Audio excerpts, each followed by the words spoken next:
Now note here the tension in his thought. And I would argue this is a tension that inheres in liberalism because of its focus on the individual. Think for a second of Winthrop, the only really conservative or organic thinker that we've looked at so far. We'll see more very soon. Winthrop had no problem with the concept of community. Community was to define what the individual was. So from Winthrop's perspective, the community was the covenant with God. And then the requirement was all conform to that. Winthrop had no problem with conformity. Winthrop had problems with individuality. So where Winthrop's problem, and oftentimes the conservative tradition's problem, is with the individual, what do you do with that person? Liberalism's problem, in part, or one of them, is how do you account for society? And Thoreau lays this bare. He says, I have no obligation to anyone but me.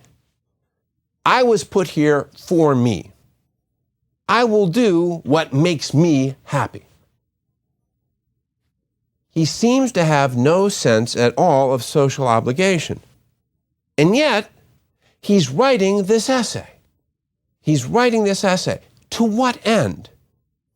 Why would you write an essay to persuade others if, in fact, the business of your life is simply to live for yourself? There seems to be a bit of a tension here. What is the point of being a counterfriction to the workings of the machine? Is it to keep himself pure? Or is it to stop the machine and try to get it repaired? Remember, this man said, I have no time for politics. I have no time for any of that. I'm busy with me. And yet he's writing this essay. Is he doing it for him? Or is he doing it for the community? And what if individuals whose conscience don't lead them to do what Thoreau did? Are their consciences invalid? Are their individual preferences wrong? By what metric? If everything is reduced to the individual, by what standards of evaluation do we critique individual choice? Or are we simply left with a relativism? I choose to do X, and so therefore I will. Part of the genius of Thoreau, in fact, I would argue all of the genius of Thoreau, in addition to the elegant writing, is his understanding of the centrality of individual autonomy. But part of his weakness is his incapacity to see beyond himself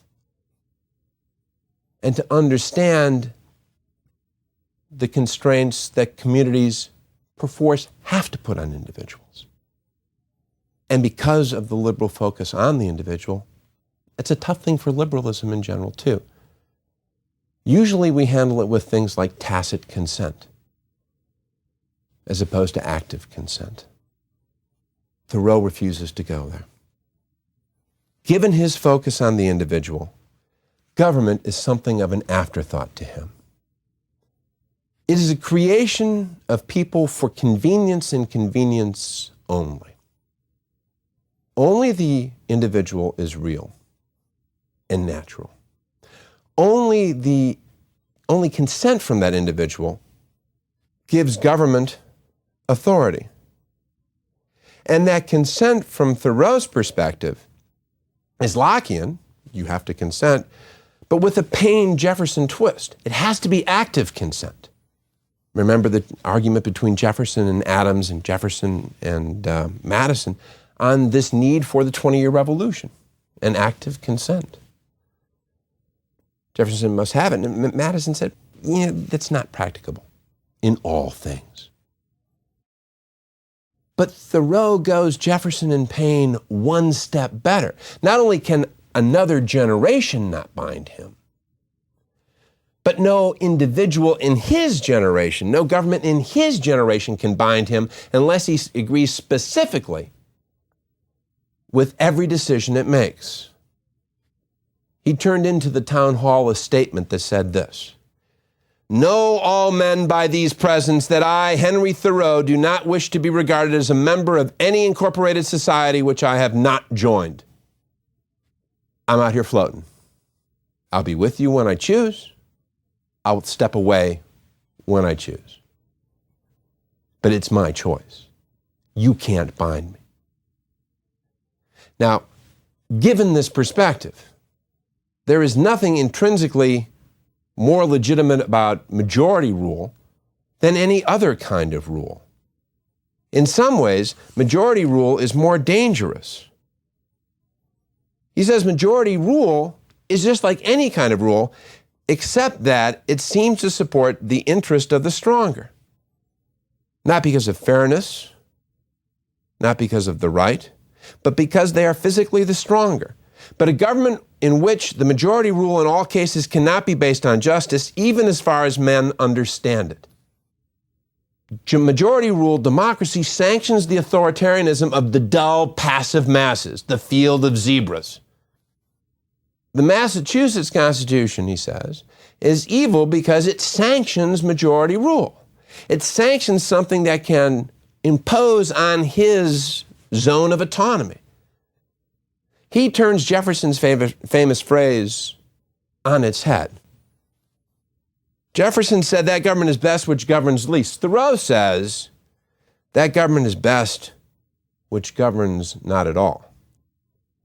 When government abuses its authority, it becomes inexpedient and it must be resisted.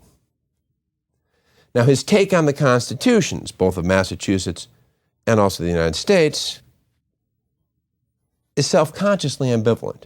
He knows what he's doing. Of them, he says the following. Seen from a lower point of view, the Constitution with all its faults is very good. The law and the courts are very respectable. Even this state and this American government are in many respects very admirable and rare things to be thankful for, such as a great many have described them. He goes on, however, to say this. But seen from a point of view a little higher, they're what I have described them, oppressive. Seen from a higher still, and the highest, who shall say what they are, or that they are worth looking at or thinking of at all? In the end, any authority external to the individual is dangerous. In Thoreau, we have a liberal critique of a developing mass society. He is first, last, and in between about the individual. So extreme is his individualism that it leads him to, if not into, sort of an anarchic frame of mind. What would a community of Thoreaus, a neighborhood of Thoreaus, look like? These individuals acting cooperatively when they choose. This is the extremity of the liberal individualist. Now, Thoreau's concern for individual liberty and autonomy came from inside. He was of the privileged class. He was white, not to mention educated. He was male. But not all liberal critics of liberal society were.